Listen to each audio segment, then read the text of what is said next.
सामाजिक सञ्जाल मानिसको बनेको छ साथी, सामाजिक सञ्जालको प्रयोगले मानिस उठेको छ माथि।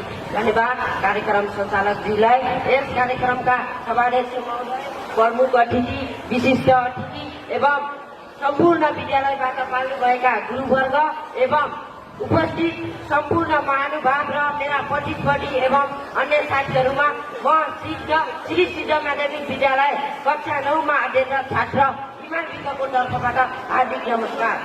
आज मिति 2080 साल 10 महिना 27 गतेका दिन श्री झिङ्गिजे माध्यमिक विद्यालयले 63औं वार्षिक उत्सवको अवसरमा आयोजना गरेको विभिन्न कार्यक्रम अन्तर्गत वक्तृत्वमाला सञ्चालन गरेको हुँदा सामाजिक सञ्जालको प्रयोग र चुनौती भन्ने शीर्षकमा बोल्न पाउँदा मलाई अत्यन्तै खुसी लागेको छ। यस शीर्षकमा मेरा केही भनाइ राख्न अनुमति चाहन्छु। सभाध्यक्ष महोदय, सर्वप्रथम रूपमा त म सामाजिक सञ्जालको प्रयोग र चुनौती भन्ने शीर्षकलाई परिभाषित गर्न चाहन्छु। कम्प्युटर वा मोबाइलमा इन्टरनेट प्रविधि मार्फत आफूले सृजना गरेका वा आफूले प्राप्त गरेका विचार, फोटो वा भिडियो आदान प्रदान गर्ने माध्यम नै सामाजिक सञ्जाल हो। यो इन्टरनेट वा वेबसाइटमा प्रत्यक्ष कुराकानी गर्ने वा सूचना आदान प्रदान गर्ने माध्यम पनि हो। विश्वका जस्तै सामाजिक सञ्जाल अन्तर्गत इमो, फेसबुक, ट्विटर, भाइबर एवं मेसेन्जर पर्दछन्। विश्वका धेरै मानिसले लगभग 60% भन्दा बढी मानिसले सामाजिक सञ्जालको प्रयोग गरेको पाइन्छ। सामाजिक सञ्जालको प्रयोग गरेर मानिसले विश्वका कुना कुनामा घटेका घटनाहरू थाहा पाइरहेका छन्। भर्खर घटेका समसामयिक घटना पनि सामाजिक सञ्जालको नै फाइदा रहेको छ।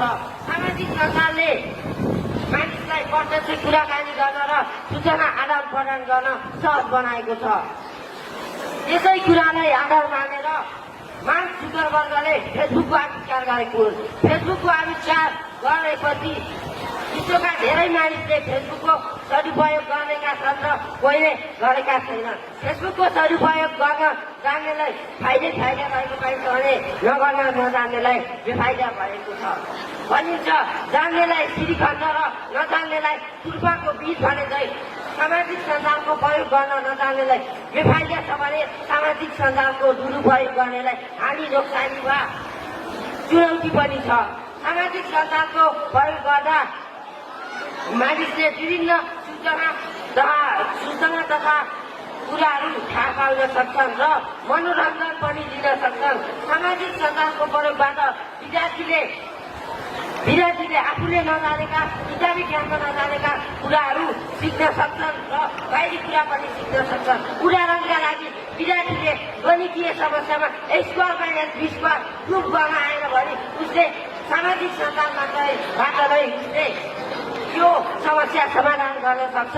त्यसैले सामाजिक सञ्जालको प्रयोग गर्दा फाइदा रहेको छ। जति फाइदा छ त्यसको बेफाइदा पनि, दुरुपयोग गर्दा बेफाइदा पनि भएको पाइन्छ।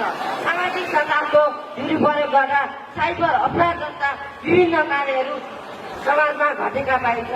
सामाजिक सञ्जालमा साइबर अपराध गरेर समाजमा आत्महत्या एवं नक्कली आइडी निर्माण गरेर अरूको चरित्र हत्या जस्ता हुने कार्य समाजमा बढिरहेको पाइन्छ। सामाजिक सञ्जालको प्रयोग गर्दा विभिन्न फाइदा भए तापनि यसको नकारात्मक फाइदा समाजमा विभिन्न कुराहरू, नराम्रा कुराहरू अपलोड गरी अरूको चरित्र हत्या गर्ने कार्य भएको पाइन्छ। त्यसैले सामाजिक सञ्जालको प्रयोग गरी हामी अगाडि बढौँ र सकारात्मक बाटोतर्फ लागौँ र सामाजिक सञ्जालको प्रयोग गरी हामी सधैँ सफल बाटोतर्फ लागौँ भन्न चाहन्छु।